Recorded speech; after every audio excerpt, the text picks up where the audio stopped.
What's going on? Benji Kaiser here today. I've been a graphic designer for just under 10 years now, and I'm showing you around my office the gear that I use and just helping you understand that you don't need the absolute latest and the greatest iMac 5K to become a graphic designer.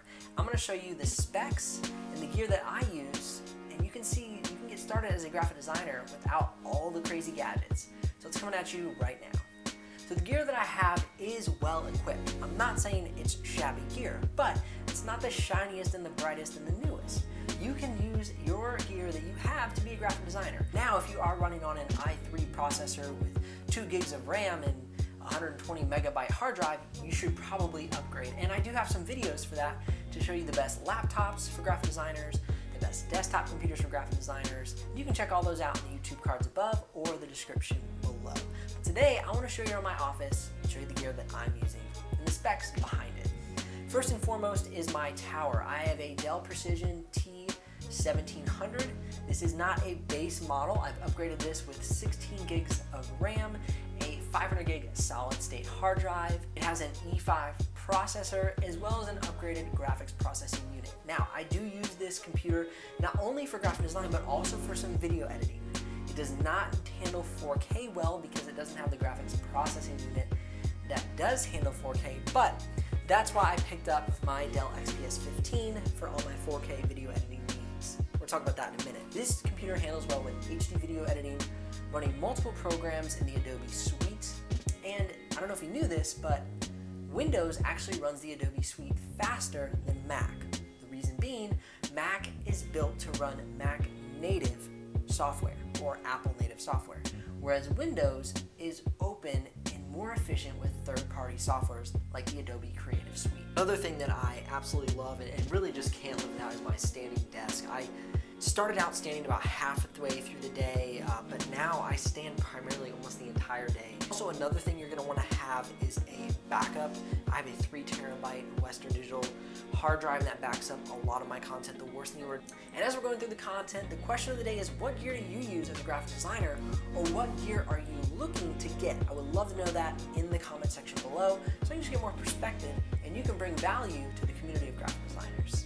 Now, before I show you my laptop, if you're curious about if you should get a laptop or a desktop computer for your graphic design needs, you can check that video out in the YouTube cards above or the description below. I do have both because this is my work computer where I come and work for the nonprofit organization that I work for, but I also do a lot of freelance work on the side, and so that is where the Dell XPS 15 comes in.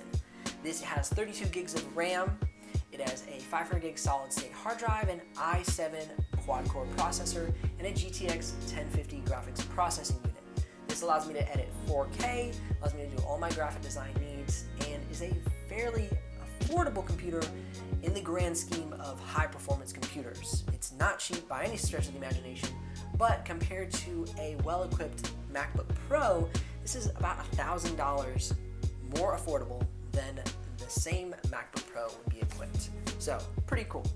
I would definitely recommend a dual monitor setup. I'm using dual ThinkCenters. The cool thing I like about these, they have USB ports in the front, which allows me to easily access my drives and all my files, which convenience is super nice when it comes to stuff like this.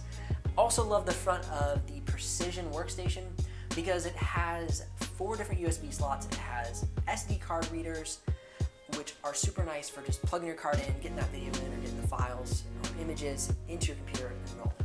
Secondly, you got to think about getting a camera as a graphic designer. You want to be able to take a lot of your own sources.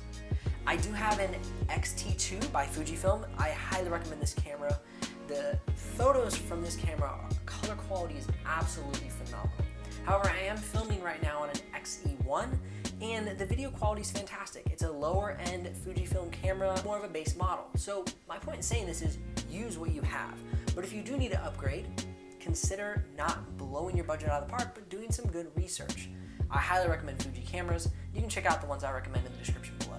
Now, I hope you've enjoyed that quick tour around my office, giving you the specs and the insights on what it takes to be a graphic designer.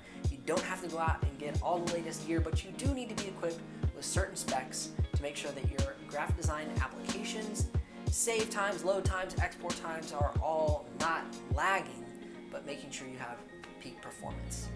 Thank you again. I'm Benji Kaiser of BenjiKaiser.com. If you've appreciated this video, please hit the like button. If you like the content, consider subscribing to the channel. I put out daily videos helping you pack a bunch and designer, videographer, or just working in the creative field. I will see you here on the next episode.